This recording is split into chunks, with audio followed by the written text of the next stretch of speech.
Hello বন্ধুরা, নমস্কার। আজকে আবার একটা দারুণ স্বাদের রেসিপি নিয়ে চলে এসেছি। আশা করছি আজকের ভিডিওটা তোমাদের খুবই ভালো লাগবে। ভালো লাগলে অবশ্যই একটা লাইক করে দিও।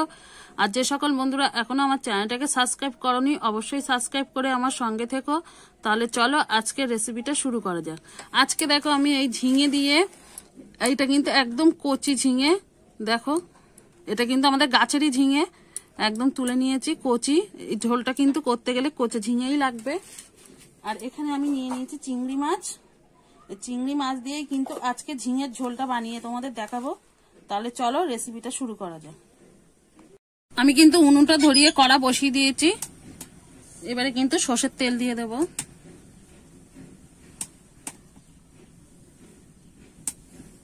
তেলটা আমি ভালো করে গরম করে নেব। তেলটা কিন্তু আমার গরম হয়ে গেছে, একটু নেড়ে নেব।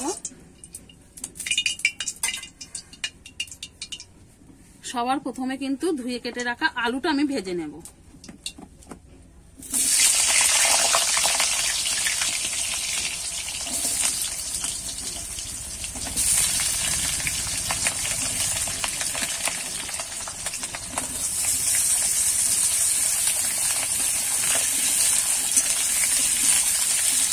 আমি নেড়ে চেড়ে লাল লাল করে আলুটা ভেজে নেব। আমি কিন্তু আলুটা দেখো লাল লাল করে ভেজে নিয়েছি। এবারে তুলে নেব।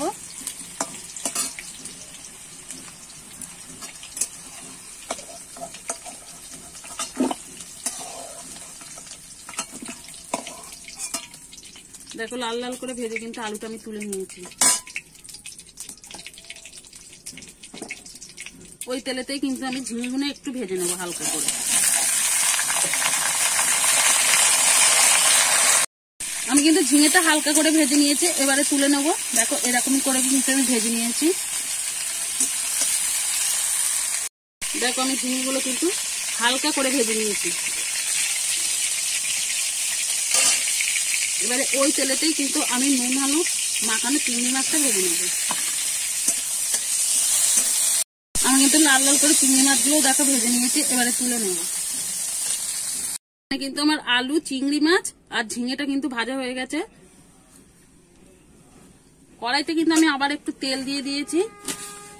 এবারে দিয়ে দেবো, আজকে কিন্তু আমি ফোড়নে দেবো কালো জিরে আর একটা শুকনো লঙ্কা 2 আধখানা করে দিয়ে দিয়েছি।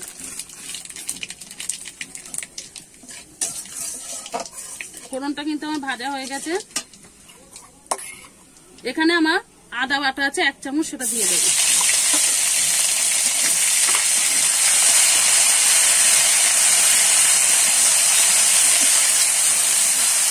মশলাটা আমি একটুখানি কষিয়ে নেব। আদা বাটাটা কিন্তু আমার একটু কষানো হয়ে গেছে। এবারে দিয়ে দেবো শুকনো মশলাটা। এখানে আছে ধনে, জিরে আর হলুদ গুঁড়ো আর লঙ্কা গুঁড়ো, সব কিন্তু আমি 1/2 চামচ করে দিয়েছি, সেটা কিন্তু দিয়ে দেবো। আর এখানে আমি একটু জল দেব। জল দিয়েই কিন্তু আমি শুকনো মশলাটা কষিয়ে নেব।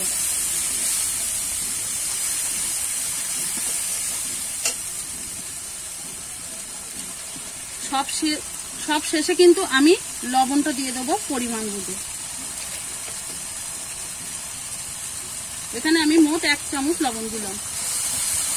দিয়ে কিন্তু এই মশলাটা ভালো করে কষিয়ে নেব।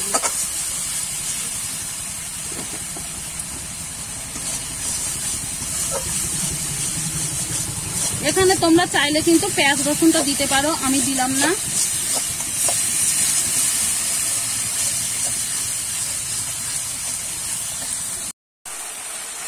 মশলাটা কিন্তু আমি ভালো করে কষিয়ে নিয়েছি। দেখো মশলার উপর থেকে কিন্তু তেলটা ছেড়ে দিচ্ছে। মশলাটা কিন্তু আমার কষানো হয়ে গেছে। এবারে ভেজে রাখা আলু, ঝিঙে আর চিংড়ি মাছটা কিন্তু আমি একসঙ্গে দিয়ে দেব। দিয়ে কিন্তু আমি কিছুক্ষণ ধরে একটু কষিয়ে নেব।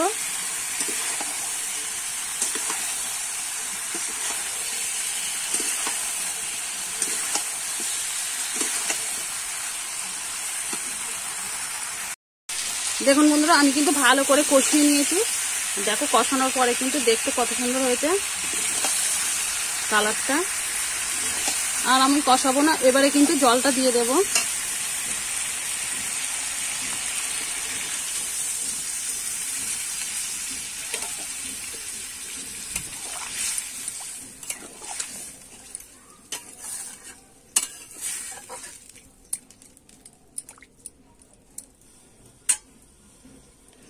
আর সব শেষে কিন্তু আমি দেখো দুটো কাঁচা লঙ্কা চিড়ে নিয়েছি, সেই দুটো দিয়ে দেবো।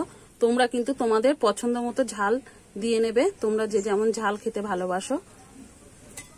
এবারে কিন্তু আমি ভালো করে ফুটিয়ে নেব।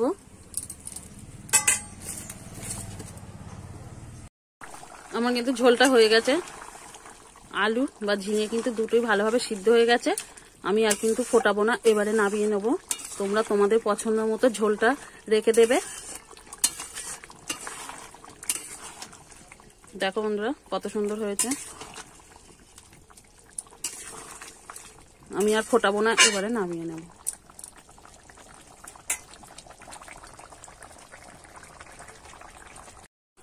দেখুন বন্ধুরা, আমি কিন্তু একটা পাত্রে নামিয়ে নিয়েছি, আর দেখতে কতটা লোভনীয় হয়েছে।